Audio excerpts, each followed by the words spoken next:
Пратеникот на СДСМ Благојче Трпески вчера во Гостивар физички се пресметувал со негов сограѓанин околу паркинг место во близина на трговскиот центар. Според информациите кои ги пренесуваат порталите, целиот инцидент се случил во присуство на детето на гостиварецот кој бил нападнат. Според пријавата, на тепачката е претходила вербална расправја, за потоа пратеникот од мнозинството физички да го нападне и да ги искрши стаклата на автомобилот. Се обидовме да добиеме став од пратеникот, но тој не беше во неговиот пратенички кабинет.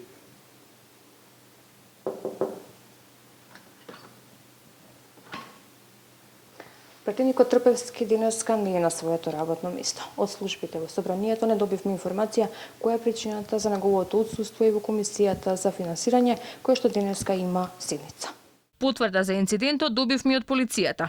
МС-33 од Гостивар пријави дека на улица Илинден во близина на ТЦ Гостивар му било оштетено возилото од страна на БТ-53. Според пријавеното на нападот му претходила вербална расправја поради погрешно паркирање на возилото. Извршен е увид, а полицијата доправа ќе утврдува дали некој бил физички нападнат, велат од МВР.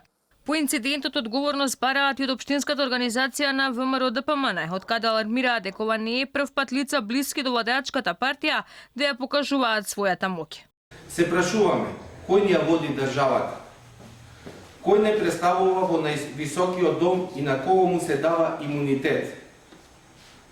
Зарем граѓаните треба да се плашат кога ќе видат пратеник или било кој представник од власта, кои наместо да им помагаат и да им ги решаваат проблемите, да се повикуваат на собствениот имунитет и да изигруваат локални шерифи. Според информациите кои се расшириле меѓу гостиварци, Трпески бил и во алкохолизирана состојба, но за тоа немаме потврда од МВР.